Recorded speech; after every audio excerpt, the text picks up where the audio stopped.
নবীজি বলছেন সাল্লাল্লাহু আলাইহি ওয়াসাল্লাম, একটা মৃত গাধাকে দেখে বলছেন, সাহাবীরা তোমরা কি কেউ এই গাধাটাকে 1 দিরহামের বিনিময়ে কিনবে? কান কাটা, মৃত, গলে আছে, এই গাধাটাকে কিনবা 1 দিরহাম দিয়ে? সাহাবীরা বলছেন, মাংনা দিলেও তো কিনবো না। ইয়া রাসূলুল্লাহ, যদি ফ্রিও কেউ দেয়, বিনামূল্যে দেয়, তাও তো নিব না। তখন নবী সাল্লাল্লাহু আলাইহি ওয়াসাল্লাম বলছেন, এটাই হচ্ছে আল্লাহর কাছে দুনিয়ার এক্সাম্পল। ওই মৃত গাধা তোমাদের কাছে যতটা না ইম্পর্টেন্ট, যতটুকু মূল্য রাখে, আল্লাহর কাছে এই দুনিয়া তার চেয়েও কম মূল্য রাখে। তো এই দুনিয়াতে তো সব ফয়সালা হবে না। আমরা তো হতাশ হয়ে যাই না যে দুনিয়াতে এমন কেন, এটা কেন, ওইটা কেন। দুনিয়া এটারই জায়গা। দুনিয়া সব কিছুর কনক্লুশনের জায়গা না, সব কিছুর পরিসমাপ্তির জায়গা হচ্ছে কিয়ামতের মাঠ। ওই দিন যে সফল সে সফল, যে ব্যর্থ সে ব্যর্থ। দুনিয়ার বাড়ি গাড়ি, স্ট্যাটাস, চাকরি বাকরি, ইজ্জত সম্মান, এটা সাফল্য ব্যর্থতার মানদণ্ড নয়, চূড়ান্ত মানদণ্ড নয়। চূড়ান্ত মানদণ্ড কি? ফামান যুহজিহা আনিন নার ওয়া উদখিলাল জান্নাহ ফাকাদ ফাজ। যাকে জাহান্নাম থেকে বাঁচানো হবে, জান্নাতে প্রবেশ করানো হবে, পুলসিরাত পার হতে পারবে, এই একমাত্র ব্যক্তি সফল। সাফল্যের সংজ্ঞাটা জেনে রাখবেন, তাহলে আপনি দুনিয়াতে হতাশ হবেন না ইনশাআল্লাহ। এবার কি হলো, যখন আদম আলাইহিস সালাম সমস্ত নাম শিক্ষা দেওয়া সমস্ত নাম বলে দিলেন, এখানে নাম মানে কিন্তু খালি নাম নয়, জ্ঞান বলে দিলেন, তখন আল্লাহ রাব্বুল আলামিন ফেরেশতাদেরকে বললেন, তোমরা সবাই এখন আদমকে সিজদা করো। ওয়া ইয কুলনা লিল মালাইকাতি ইসজুদু লি আদম। আল্লাহ পাক এবার বলছেন, আমি সমস্ত মালায়েকাকে বললাম তোমরা আদমকে সিজদা করো। ফাসাজাদু, সবাই সিজদা করলো, ইল্লা ইবলিস, ইবলিস সিজদা করলো না।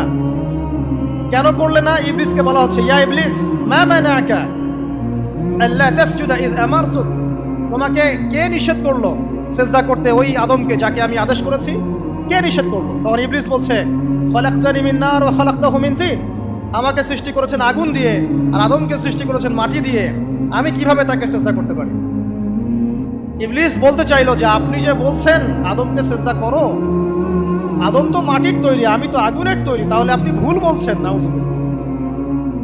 আগুন কেন মাটির সামনে নত হবে?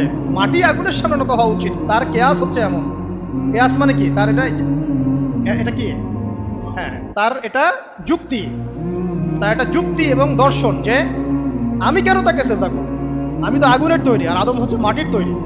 তো খলাকতাহু মিন নার ওয়া খলাকতানি মিন তিন, খলাকতানি মিন নার ওয়া খলাকতাহু মিন তিন। আমাকে সৃষ্টি করেছেন আগুন দিয়ে, আদমকে সৃষ্টি করেছেন মাটি দিয়ে। আবা ওয়াস্তাকবারা, আল্লাহ পাক বলছেন সে উদ্ধত হলো এবং অহংকার প্রদর্শন করল। আর আল্লাহ পাক অনেক কিছু মাফ করে দেন, কিছু কিছু বিষয় আল্লাহ পাক মোটেই পছন্দ করেন। তার মধ্যে একটা হচ্ছে অহংকার, তার মধ্যে একটা হচ্ছে শিরক, তার মধ্যে একটা হচ্ছে অন্যের হক নষ্ট করা, তার মধ্যে একটা হচ্ছে আদম সন্তানকে হত্যা করা, তার মধ্যে একটা হচ্ছে বৃদ্ধ বয়সে ব্যভিচার করা, তার মধ্যে একটা হচ্ছে মুরতাদ হয়ে যাওয়া। ওই যে খ্রিস্টান হয়ে যাচ্ছেন না, খালি মরেন তারপর বুঝবেন, খালি মালাকুল মউত আসুক তারপর বুঝবেন। আল্লাহ রাব্বুল আলামিন বলছেন তার রাসূলের মাধ্যমে, কেউ যদি সাক্ষ্য দেয় আল্লাহ ছাড়া কোনো মাবুদ নাই, মুহাম্মদ সাল্লাল্লাহু আলাইহি ওয়াসাল্লাম শেষ নবী, ঈসা ইবনে মারইয়াম আল্লাহর প্রেরিত নবী, আল্লাহর পুত্র নন, জান্নাত সত্য এবং জাহান্নাম সত্য, এই 5টা বিষয় যদি কেউ সাক্ষ্য দেয়, ইনশাআল্লাহ সে জান্নাতে যাবে, তার আমল যেমনই হোক না কেন। টাকার বিনিময়ে, চাকরির বিনিময়ে, সমাজ সেবার নামে আর চিকিৎসার নামে ঈমান বিক্রি করে ফেললেন। সুবহানাল্লাহ, সুবহানাল্লাহ। তোমাদের এই পৃথিবীতে বেঁচে থাকার চাইতে মাটির তলে চলে যাওয়া ভালো। আবর্জনার কোনো প্রয়োজন নাই আল্লাহর এই জমিনে। এই মুসলিম উম্মার আবর্জনার কোনো প্রয়োজন নাই। এই মুসলিম উম্মার ইমানদার সাহসী তরুণ প্রজন্মের দরকার। আল্লাহ পাক কবুল করুন, আমিন। এরপরে কি হলো? ইবলিস সিজদা করলো না, আবা ওয়াস্তাকবার, সে উদ্ধত হলো এবং অহংকার প্রদর্শন করলো। এবার আল্লাহ পাক জিজ্ঞাসা করলেন, কেন করলে না? কেন করলে না? সে বললো যে আগুন দিয়ে সৃষ্টি করেছেন আমাকে, তাকে সৃষ্টি করেছেন আপনি মাটি দিয়ে, সো আপনি ভুল, আমি সঠিক, আমি কেন তাকে সিজদা করব? আল্লাহ পাক তখন আর তার প্রতি রহম করলেন না। আল্লাহ পাক তখন তাকে বলছেন, ফাখরুজ মিনহা, এখান থেকে বেরো। আল্লাহ পাক যেমন গফুর রহিম, আরহামুর রহিমিন, ঠিক তেমনি আল্লাহ পাক শাদীদুল ইকাব, কঠিন শাস্তি দাতাও বটে। আল্লাহ পাক শুধু কি দয়াই করবেন, শাস্তি দিবেন না? দিবেন। ফাখরুজ, অপদস্থ হয়ে, লাঞ্ছিত হয়ে এখান থেকে বের হয়ে যাও। এখানে অহংকার করার অধিকার তোমাকে দেওয়া হয় না, এখান থেকে বের হয়ে যাও। এবার ইবলিস বের হয়ে যাচ্ছে। বের হয়ে যাওয়ার সময় ইবলিস বলছে রব্বি। কি বলছে? রব্বি। দেখেন, ইবলিস আল্লাহকে বলছে রব্বি, মানে ইবলিস আস্তিক, ইবলিস কি আস্তিক ইবলিস আল্লাহ বিশ্বাস করে। ইবলিস বলছে রব্বি, হে আমার রব, আনজিরনি ইলা ইয়াউমি ইউবআসুন, আমাকে কিয়ামত দিবস পর্যন্ত অবকাশ দেন। আমাকে তো বের করে দিচ্ছেন, ঠিক আছে, আমাকে কিয়ামত দিবস পর্যন্ত অবকাশ দেন। শব্দ চয়ন হচ্ছে রব্বি, হে আমার রব, মানে ইবলিস কিন্তু নাস্তিক না। তাহলে এখন যারা এই যে এথিজমে বিশ্বাস করছেন, আসলে এরা কেউ নাস্তিক না, এরা ইসলাম বিদ্বেষী। কখনো দেখবেন না তাদেরকে অন্য ধর্মের কোনো বিষয় নিয়ে কটু মন্তব্য করছে, প্রশ্ন উত্থাপন করছে, এমনটা খুব কমই দেখবেন। এতে যত মাথা ব্যথা ইসলাম নিয়ে। এখানে দেখেন ইবলিসের কথা বলছি, ইবলিস কিন্তু আস্তিক। ইবলিস কি বলছে? রব্বি আনজিরনি ইলা ইয়াউমি ইউবআসুন, হে আমার রব। ইবলিস জানে যে আল্লাহ তার রব। ওই যে সূরা হাশরের শেষের দিকে পড়ে দেখবেন ইবলিস বলে উকফুর, তোমরা কুফরি করো। তারপরে মানুষ যখন কুফরি করে সে বলে আমি ইন্নী আখাফুল্লাহ রাব্বাল আলামিন, আমি আল্লাহকে ভয় করি যে জগৎ সমূহের প্রতিপালক। শয়তানকে মানুষকে জিজ্ঞাসা করবে জাহান্নামীরা, তুমি আমাদেরকে পথভ্রষ্ট করেছে। শয়তান বলবে আমি কিচ্ছু করি নাই, আমি তোমাদেরকে কোনো কাজে ফোর্স করি নাই, আমি শুধু তোমাদেরকে ওয়াসওয়াসা দিয়েছি, তোমরা নিজেরাই কাজ করছো। ফালা তালুমুনি ওয়ালুমু আনফুসাকুম, সূরা ইব্রাহিম পড়ে দেখেন। শয়তান বলবে তোমরা আমাকে লানত করো না, নিজেদেরকেই লানত করো, আমি তো তোমাদেরকে বাধ্য করে কাজ করাই নাই, তোমরা নিজেরাই করেছো এই কাজ। আসুন সামনে যাই। এবার আল্লাহ পাক যখন ইবলিসকে বের করে দিলেন, সে বলছে আমাকে কিয়ামত পর্যন্ত অবকাশ দিন। কিয়ামত পর্যন্ত অবকাশ নিয়ে ইবলিস কি করবে? উত্তর, ইবলিস বলছে ফাবিমা আগওয়াইতানি, হে আল্লাহ, যে কারণে বা যে আদমের কারণে আপনি আমাকে এখান থেকে বের করে দিলেন, লাআকউদান্না লাহুম সিরাতাকাল মুস্তাকিম, আমি সে আদম সন্তানের সরল পথে ওত পেতে বসে থাকব। শয়তানের কথা কি মনে থাকবে যুবক ভাইরা? শয়তানের চ্যালেঞ্জ কি? আমি আদম সন্তানের সরল পথে ওত পেতে বসে থাকবো, মানে আমার আপনার সবার পথে সে ওত পেতে বসে আছে। এটা যদি মাথায় থাকে তাহলে জীবনে চলা সহজ হয় না? আর কি করবো? সুম্মা লাআতিয়ান্না মিন বাইনি আইদিহিম, শুধু বসেই থাকবো না, আমি আসবো তাদের সামন থেকে, ওয়া মিন খালফিহিম, তাদের পিছন থেকে, ওয়া আন আইমানিহিম, তাদের ডান দিক থেকে, ওয়া আন শামাইলিহিম, তাদের বাম দিক থেকে, ওয়ালা তাজিদু আকসারাহুম শাকিরিন, হে আল্লাহ, আপনি বেশিরভাগ আদম সন্তানকে শুকরগুজার পাবেন না। কার কথা? শয়তানের এই কথাটা কি সত্য না মিথ্যা? এখন বেশিরভাগ লোক নামাজ পড়ে না পড়ে না? পড়ে। বেশিরভাগ মুসলিমের দাড়ি আছে না নাই? বেশিরভাগ মুসলিম সুদ খায় না খায় না? এখন বেশিরভাগ তরুণ প্রজন্ম জেনায় আছে না নাই? পর্নোগ্রাফি সবাই দেখে না দেখে না? অন্যের সম্পদ আত্মসাৎ মানুষ করছে না? দুর্নীতি করছে না? ঘুষ খাচ্ছে না? ইসলামের বিধান 100% পালন করে কত পার্সেন্ট মানুষ? খুব কম। আচ্ছা বাদ দেন এত বড় বড় কথা, শুধু কোরআনুল কারীম তেলাওয়াত করতে পারে কতজন মানুষ? বলি না আমরা 90% মুসলিমের বাংলাদেশ, তো 90% মুসলিমের বাংলাদেশে কত ভাগ মুসলিম কোরআন তেলাওয়াত করতে পারে? একটা শুমারি করে দেখেন, কোরআন শুমারি। এটা কোরআন শুমারি করে দেখেন যে কত পার্সেন্ট মুসলিম শুদ্ধ করে কোরআন পড়তে পারে। যারা পড়তে জানে তাদেরও পড়া যে কত ভুল আছে, আলেম ওলামার কাছে গেলে বুঝতে পারবেন। আর এই ভুলের কারণে যে অর্থ কত পরিবর্তন হচ্ছে আপনি তো জানেনই না। তো এই যে শয়তান বলেছে ওয়ালা তাজিদু আকসারাহুম শাকিরিন, আপনি বেশিরভাগই শুকরগুজার পাবেন। তো কথা সত্য না মিথ্যা? দেখেন ও কিন্তু তার মিশনের মধ্যে ঠিকই আছে। কথা যে সত্য তার প্রমাণ সহিহ বুখারীর একটা হাদিস, যেটা 4 বার এসেছে বুখারীর মধ্যে, যে আদম আলাইহিস সালামকে ডাকা হবে কিয়ামতের মাঠে, ডেকে বলা হবে তোমার সন্তানদের মধ্য থেকে জাহান্নামীদেরকে আলাদা করে দাও। আদম আলাইহিস সালাম বলবেন কতজনকে আলাদা করে দিব? আল্লাহ পাক বলবেন প্রতি 1099 জনকে জাহান্নামের জন্য আলাদা করে দাও। শয়তানের কথা ঠিক না বেঠিক? এবার আল্লাহ রাব্বুল আলামিন তাকে বের করে দিলেন। ইবলিস এবার বের হয়ে গেল, চ্যালেঞ্জও করলো। এবার আল্লাহ পাক আদম আলাইহিস সালামকে ডেকে বলছে ইয়া আদম, এবার আদম আলাইহিস সালামের এই যে পাজর মানে বুকের পাজর, এখান থেকে তার সঙ্গিনীকে সৃষ্টি করা হবে। কারণ আদম আলাইহিস সালাম একাকী ছিলেন, একা কি থাকা যায়? একা থাকতে কষ্ট হয় না? একজন জীবন সঙ্গী লাগে না? তো আদম আলাইহিস সালামের এই বাম পাজরের হাড় থেকে হাওয়া আলাইহিস সালামকে সৃষ্টি করা হবে। সৃষ্টি করার পর আরো একটা ঘটনা আছে যে আল্লাহ রাব্বুল আলামিন আদম আলাইহিস সালামের পিঠের যে অংশটুকু আছে, এই অংশটুকু থেকে আগামীতে যত আদম সন্তান আসবে সবাইকে ছোট ছোট পিঁপড়ার আকৃতিতে সামনে নিয়ে দেখালেন। সুবহানাল্লাহ। যত আদম সন্তান আসবে আল্লাহ পাক সবাইকে আদমের সামনে দেখালেন এবং বললেন এই যে শুভ্র অংশ যারা, মানে সাদা অংশ যারা, তারা তোমার সন্তানদের মধ্য থেকে সবাই জান্নাতি। আর তোমার এই যে বাম পাশে যেগুলো কালো কালো ছোট ছোট আকৃতি দেখছো, এগুলো সব তোমার সন্তানদের মধ্য থেকে জাহান্নামী। আমরা দোয়া করি আমরা তাদের অন্তর্ভুক্ত না হই। এবার আল্লাহ পাক সবাইকে বললেন, সূরা আরাফের মধ্যে আসছে 182 নম্বর আয়াতে মনে হয়, আল্লাহ পাক বলেন আলাস্তু বিরব্বিকুম, হে আদমের সন্তানরা, আমি কি তোমার রব নই? আমি কি তোমাদের রব নই? আলাস্তু বিরব্বিকুম, আমি কি তোমাদের রব নই? আলাস্তু বিরব্বিকুম, আমি কি তোমাদের রব নই? আমরা সবাই তখন বলেছিলাম বালা ইয়া রব্বি, অবশ্যই আপনি আমাদের রব। আমরা এখন ভুলে গেছি না?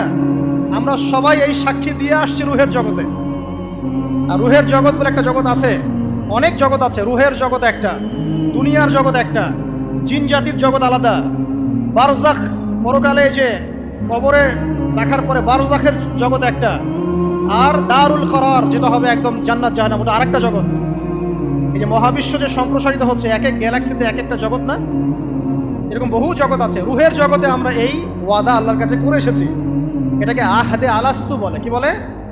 আহদে আলাস্তু, মানে আলাস্তু বিরব্বিকুম, আমি কি তোমাদের রব নই? আমরা বলেছিলাম হ্যাঁ আপনি আমাদের রব। একটা মজার কথা আছে এখানে, যখন আদম আলাইহিস সালাম দেখছিলেন তার সন্তানদেরকে সাদা সাদা আকৃতি ছোট ছোট, এর মধ্যে একটা সন্তানকে দেখে, একজন সন্তানকে দেখে তার প্রচন্ড ভালো লেগেছিল এবং তিনি অত্যন্ত সুদর্শন ছিলেন। তাকে দেখে তার প্রচন্ড রকম ভালো লেগেছিল। আল্লাহ পাককে তিনি জিজ্ঞাসা করলেন, হে আল্লাহ, আমার সন্তানদের মধ্যে কে, এই সুন্দর সন্তান কে? আল্লাহ পাক বললেন, সে হচ্ছে তোমার সন্তান দাউদ। কি নাম? দাউদ আলাইহিস সালাম। আর আপনাকে বলে রাখি, আদম আলাইহিস সালামের ব্যাপারে যেমন আল্লাহ পাক বলেছেন আদম আমার খলিফা, ঠিক দাউদ আলাইহিস সালাম সম্পর্কেও আল্লাহ পাক বলেছেন দাউদ আমার খলিফা। বুঝতে পারলেন? কোথায় আছে? সূরা সাদ পড়ে দেখেন। ঠিক আদম আলাইহিস সালাম সম্পর্কে আল্লাহ পাক বলেছেন না যে আমি পৃথিবীতে খলিফা পাঠাচ্ছি, ঠিক দাউদ আলাইহিস সালাম সম্পর্কেও আল্লাহ পাক বলেছেন দাউদ আমার খলিফা। ইয়া দাউদ ইন্না জাআলনাকা খলিফাতান ফিল আরদ ফাহকুম বাইনান নাসি বিল হক ওয়া লা তাত্তাবি'ল হাওয়া। আয়াতটা পড়ে দেখবেন, ওইদিকে আমি পরে আসছি। তো ওই সন্তানকে দেখে তার এত ভালো লাগলো, আল্লাহর কাছে তিনি জিজ্ঞাসা করছেন, হে আল্লাহ, আমার এই সন্তানের হায়াত কত? আল্লাহ পাক বলছেন, তোমার এই সন্তানের হায়াত হচ্ছে 60 বছর। কত বছর? 60 বছর। আর আমাদের উম্মতে মুহাম্মাদের কিন্তু গড় আয়ু এরকম 60-65, এর বেশি না গড় আয়ু। তখন আদম আলাইহিস সালাম বলেন, আল্লাহ, আমার হায়াত থেকে তাকে 40 বছর দিয়ে দাও। আমার হায়াত থেকে তাকে 40 বছর দিয়ে দাও। আল্লাহ পাক তাকে 40 বছর দিয়ে দিলেন। তাই আদম আলাইহিস সালামের 1000 বছর হায়াত হয়ে গেল 960 বছর, আর দাউদ আলাইহিস সালামের 40 বছর হায়াত হয়ে গেল 100 বছর।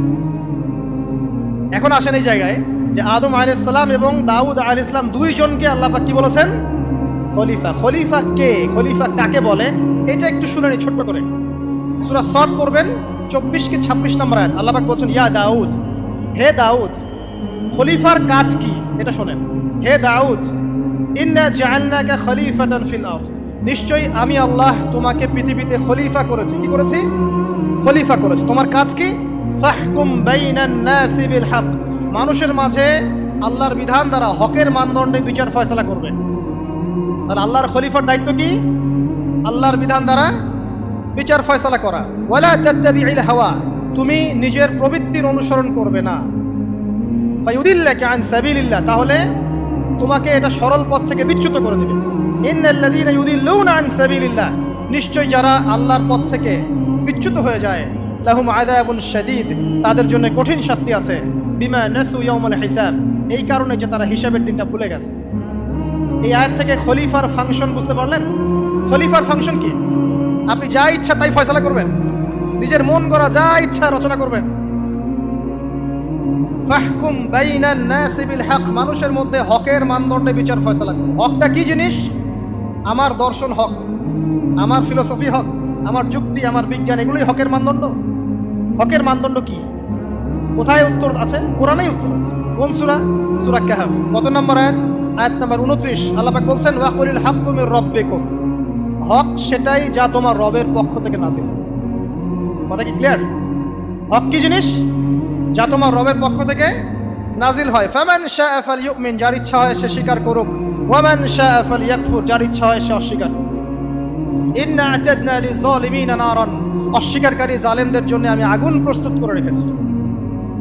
তো এখানে আপনি হকের সংজ্ঞা পেলেন এবং হকের মানদণ্ডে বিচার ফয়সালা করলে পরে খলিফা হয়। যদি আল্লাহ পাকের হকের মানদণ্ডে কেউ ফয়সালা না করে সে আল্লাহর খলিফা নয়, সে শয়তানের খলিফা। কথা কি ক্লিয়ার? আচ্ছা, এখন যদি আপনি বাধ্য হন কোনো ক্ষেত্রে সেটা আলাদা বিষয়, বাধ্য হয়েছেন সেটা আলাদা বিষয়, কিন্তু আকীদা স্পষ্ট থাকতে হবে যে আল্লাহ রাব্বুল আলামিনের বিধান চূড়ান্ত, এর উপর কোনো বিধান নাই। এখন আপনি আদম এবং দাউদ আলাইহিস সালামের মধ্যে একটা সম্পর্ক বুঝতে পারলেন। এবার আল্লাহ পাক আদম আলাইহিস সালামকে ডাকলেন, ডেকে বলছেন, আদম এবং হাওয়া, তোমরা দুজন উসকুন আনতা ওয়া যাওজুকাল জান্নাহ, এবার তুমি আর তোমার স্ত্রী হাওয়া তোমরা জান্নাতে থাকো। ফাকুলা মিনহা রাগাদান হাইথু শি'তুমা, জান্নাতের যেখান থেকে ইচ্ছা তোমরা ফল খাও বা যা ইচ্ছা তাই করো, সবকিছু উন্মুক্ত তোমাদের জন্য জান্নাতে। একটা বিষয়, ওয়ালা তাকরাবা হাদিহিশ শাজারা, এই যে গাছটা দেখছো এই গাছের কাছেও যাবে না। এখানে শব্দ এমন না যে গাছের ফল খাবে না, শব্দ হচ্ছে এমন গাছের কাছেও যাবে না। যেমন ওয়ালা তাকরাবু জিনা, জিনা করবে না আল্লাহ পাক বলেননি, বলেছেন জিনার কাছেও যাবে না। ওয়ালা তাকরাবু মাল আল ইয়াতীম, ইয়াতীমের মাল খাবে না আল্লাহ পাক বলেন নাই, আল্লাহ বলছেন ইয়াতীমের মালের কাছেও যেও না। আমি কি বুঝাতে পারছি? এই গাছের কাছেও যেও না। এবার জান্নাতে তারা থাকতে লাগলেন। এবার ইবলিস তো আর হাল ছেড়ে দেয় নাই, সে কি বলেছিল, ডান বাম সামন পিছন সব দিক থেকে আসবে। সে এসে ওয়াসওয়াসা দেয়। কি ওয়াসওয়াসা দেয়? হে আদম হাল আদুল্লুকা, আমি কি তোমাকে বলে দিব, আলা শাজারাতিল খুলদ ওয়া মুলকিন লা ইয়াবলা, হে আদম আমি কি তোমাকে বলে দিব এমন একটা গাছের কথা যেই গাছের ফল খেলে পরে তুমি চিরস্থায়ী জীবন লাভ করবে, কোনোদিন মারা যাবে না। এই চিরস্থায়িত্বের টোপ দিচ্ছে কে? এই চিরস্থায়ী ক্ষমতার টোপে মানুষ পথ হারাচ্ছে না পৃথিবীতে। ওয়া মুলকিন লা ইয়াবলা, এমন রাজত্ব পাবে যেই রাজত্ব কখনো ক্ষয় হবে না। চিরস্থায়িত্বের টোপ, রাজত্বের টোপ, এই দুটোই হচ্ছে পৃথিবীতে মানুষকে পথভ্রষ্ট করার শয়তানের অস্ত্র। কথা মনে বুঝতে পারেন না? আমার মাথার উপর দিয়ে যাচ্ছে, বুঝতে পারবেন ইনশাআল্লাহ। তো টোপ দিচ্ছে দুইটা, হাল আদুল্লুকা আলা শাজারাতিল খুলদ ওয়া মুলকিন লা ইয়াবলা। করতে করতে করতে করতে একদিন সত্যি সত্যি আমাদের পিতামাতা সেই গাছের কাছে চলে গেলেন।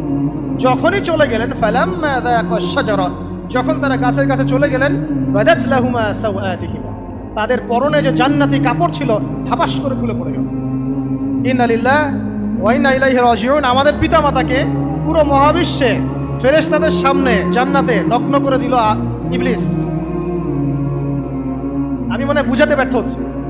আমাদের পিতামাতাকে জান্নাতে ফেরেশতাদের সামনে, সবার সামনে নগ্ন করে কাপড় খুলে ফেললো কে? ইবলিস। তো এখন যে কাপড় খোলার সংস্কৃতি চলছে, কারা এরা? ওরা জিন শয়তান, এগুলো মানুষ শয়তান। শয়তান দুই প্রকার, মিনাল জিন্নাতি ওয়ান নাস, জিন শয়তান আর মানুষ শয়তান। ওই জিন শয়তান এদেরকে ওয়াসওয়াসা দিয়ে দিয়ে নগ্ন করেছে। এরা এখন নগ্নতার আন্দোলন শুরু করেছে, এবং আমি জানি কয়দিন পরে এটা বিকিনি পরেও ঘুরবে। অবাক হচ্ছেন?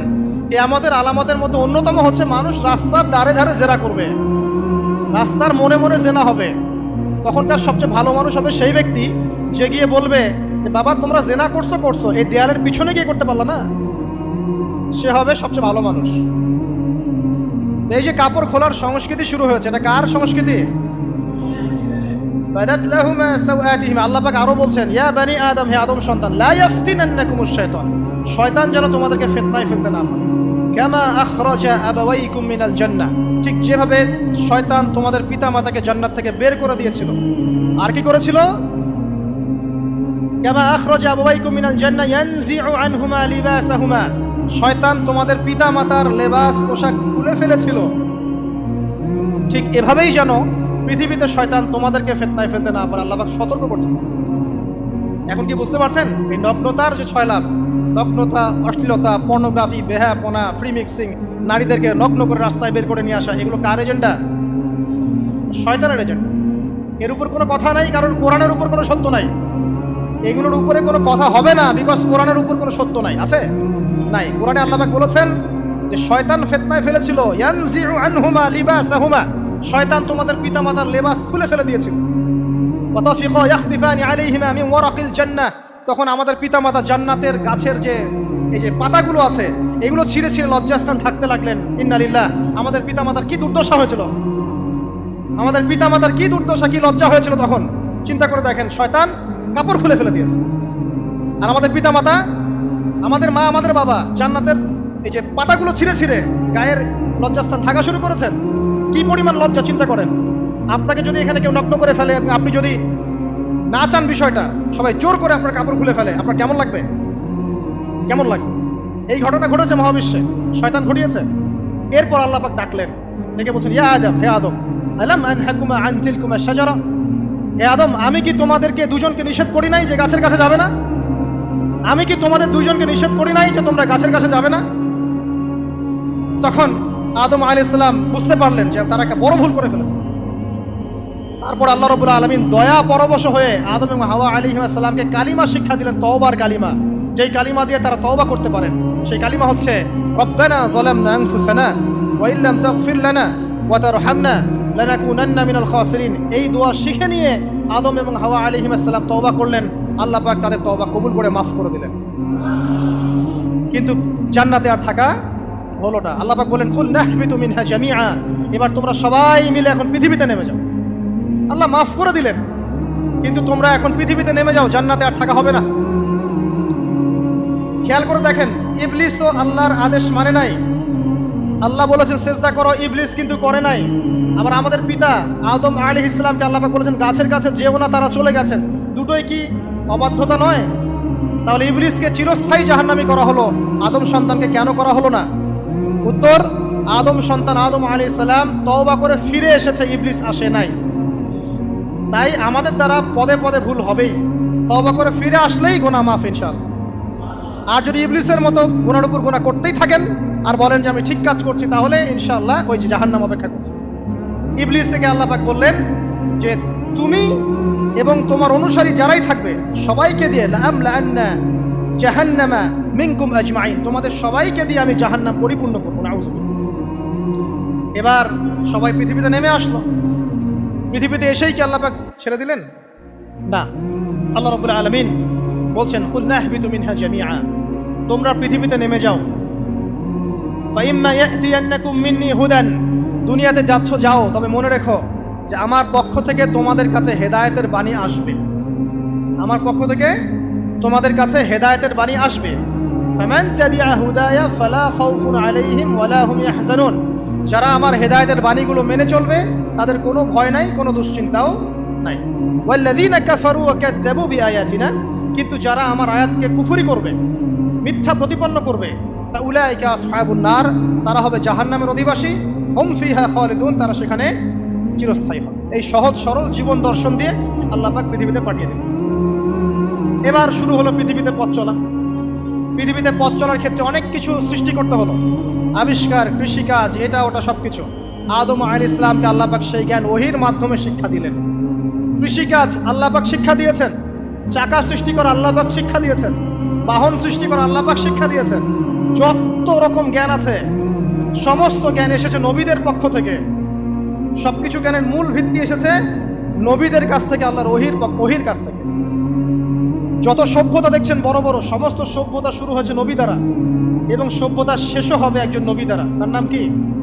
ঈসা ইবনে মারইয়াম। আদম আলাইহিস সালাম আল্লাহর দেয়া শিক্ষায় শিক্ষিত হয়ে দুনিয়াতে চলতে লাগলেন এবং তওবা ইস্তেগফার করতে লাগলেন, কাঁদতে লাগলেন। দীর্ঘকাল তারা ক্রন্দন করেছেন। কি কারণে? ওই যে একটা ভুল তারা করে ফেলেছে। দুনিয়াতে এসে ক্রন্দন করতে করতে করতে করতে আল্লাহ রাব্বুল আলামিন এক পর্যায়ে তওবা কবুল করে ফেললেন। এবার সামনে যান। তাদের সন্তান হলো হাবিল এবং কাবিল। নাম শুনেছেন? শোনেন নাই? হাবিলের কুরবানি কবুল হয়, কাবিলের কুরবানি কবুল হচ্ছে না। বিকজ কাবিল এর কুরবানির মধ্যে ইখলাস নাই। ভাইয়ের কুরবানি কেন কবুল হচ্ছে, আমারটা কেন হচ্ছে না? হিংসার বশবর্তী হয়ে কাবিল হাবিলকে হত্যা করে ফেললো। নবী পরিবারের সদস্য হয়েও কাবিল এরকম অন্যায় করে ফেলল। আর কি হলো? রাসূল সাল্লাল্লাহু আলাইহি সাল্লাম বলেছেন, পৃথিবীতে যত মানুষ অন্যায়ভাবে নিহত হবে, পৃথিবীতে যত মানুষ অন্যায়ভাবে খুন হবে, সমস্ত খুনের পাপের একটা অংশ কাবিলের আমলনামায় যুক্ত হবে। কারণ সেই প্রথম খুন চালু করেছে। এই যে আজকে গুনাহে জারিয়া চালু করছেন না, সুদী এনজিও, সুদী সমিতি, সিনেমা হল, এইটা ওইটা, মদের বার, যত গুনাহে জারিয়া চালু করছেন, মৃত্যু হবে, কবরে যাবেন ঠিকই, কিন্তু গুনাহ কমবে না ইনশাআল্লাহ। মনে করেন একজন নগ্ন ছবিতে অভিনয় করেছে, ঠিক আছে, এখন নাই পৃথিবীতে, বা কেউ অশ্লীল গান বাজনা করে দুনিয়া থেকে বিদায় নিয়েছে, দুনিয়াতে তার গান এখনো বাজছে, সে কবরে শুয়ে শুয়েই সেই গুনাহগুলো পাচ্ছে। ঠিক আপনি যদি এখন ভালো কোনো কাজ করেন, দিনই কোনো ভালো কাজ করেন, মসজিদ হোক, মাদ্রাসা হোক, এতিমখানা হোক, বিধবাদের কোনো প্রকল্প হোক, বৃদ্ধাশ্রম হোক, মানবতার কোনো কল্যাণমূলক কাজ হোক, মৃত্যুর পরেও ইনশাল্লাহ আপনি নেকি পেতে থাকবেন। সদকায়ে জারিয়া আর গুনাহে জারিয়া ভালো করে বুঝবেন। একটা গুনাহ করে মাফ নেওয়া আলাদা বিষয়, আর গুনাহ চলতে থাকাটা আরেকটা বিষয়। আল্লাহ আমাদেরকে হেফাজত করুন, আমিন। নবী পরিবার এগিয়ে গেল এবং তাদের সময়ে তারা শুধু ক্রন্দন করেছেন, ইবাদত করেছেন, আল্লাহর কাছে ইস্তেগফার করেছেন এবং ওই যে জান্নাতে ফিরে যাওয়ার জন্য তারা আপ্রাণ চেষ্টা করেছেন। এক পর্যায়ে আদম আলাইহিস সালামের বয়স যখন 960 বছর হলো, আল্লাহ রাব্বুল আলামিন তাকে ওফাত দিলেন, তার ইন্তেকাল হয়ে গেল। ইন্না লিল্লাহি ওয়া ইন্না ইলাইহি রাজিউন।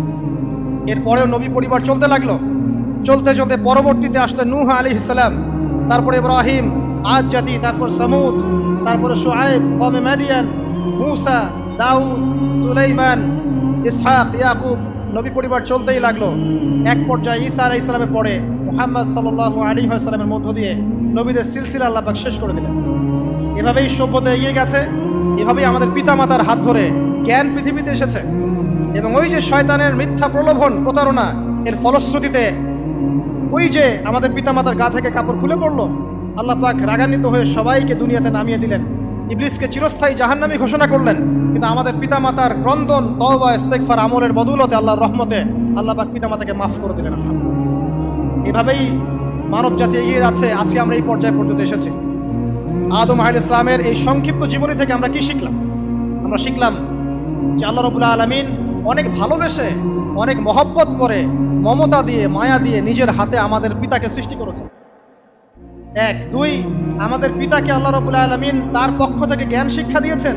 এই কারণে আদম সন্তানরা জন্ম থেকেই দেখবেন কিছু না কিছু জ্ঞানী হয়েই থাকে। জ্ঞান আপনার ডিএনএর মধ্যে থাকেই। আল্লাহ রাব্বুল আলামিন আদম আলাইহিস সালামের মধ্যে রূহ ফুঁকে দিয়েছেন। আল্লাহ রাব্বুল আলামিন আদম আলাইহিস সালামকে জান্নাতে রেখেছেন। আল্লাহ রাব্বুল আলামিন গাছের কাছে যাওয়ার পরেও তওবা ইস্তেগফারের মধ্য দিয়ে তাকে মাফও করে দিয়েছেন। আল্লাহ রাব্বুল আলামিন আদম এবং হাওয়া আলাইহিস সালামের মধ্য দিয়ে এই পৃথিবীতে মানব জাতির সিলসিলা অব্যাহত রেখেছেন এবং কিয়ামত পর্যন্ত যত আদম সন্তান আসবে তাদের জন্য আল্লাহ পাক তার পক্ষ থেকে হেদায়েত প্রেরণ করেছেন। এক যুগে তাওরাত এসেছে, কখনো জাবুর, কখনো ইনজিল, কখনো কোরআন, সর্বশেষ টেস্টামেন্ট হিসেবে কোরআন এসেছে। এখন যদি এই ওহীর বাণী, কোরআন এবং এর ব্যাখ্যা, হাদিস আমরা মেনে চলি, ইনশাআল্লাহ তাআলা আমরা আবার সেই জান্নাতে ফিরে যাব যেখান থেকে আমাদেরকে নামিয়ে দেওয়া হয়েছে। আর যদি আমরা কোরআন এবং হাদিস বা আল্লাহর ওহীর পরোয়া না করি, এর আলোকে জীবন না করি, তাহলে ওই ইবলিসের সাথেই আমাদেরকে জাহান্নামে থাকতে হবে। নাউযুবিল্লাহ। আল্লাহ রাব্বুল আলামিন আমাদের সবাইকে কোরআন এবং সুন্নাহ, আল্লাহর ওহী মেনে চলার তৌফিক দান করুন এবং ইবলিসের খপ্পর থেকে আল্লাহ পাক আমাদেরকে বাঁচিয়ে রাখুন। ইবলিসের যত এজেন্ট আছে, ওদের যে দুরভিসন্ধি, ষড়যন্ত্র এবং শয়তানি ফাঁদ, এগুলো থেকে আল্লাহ পাক আমাদেরকে, আমাদের মা বোনদেরকে, আমাদের পরিবারের সদস্যদেরকে, আমাদের সমাজকে, রাষ্ট্রকে আল্লাহ পাক হেফাজত করুন, বাঁচিয়ে রাখুন। আমিন।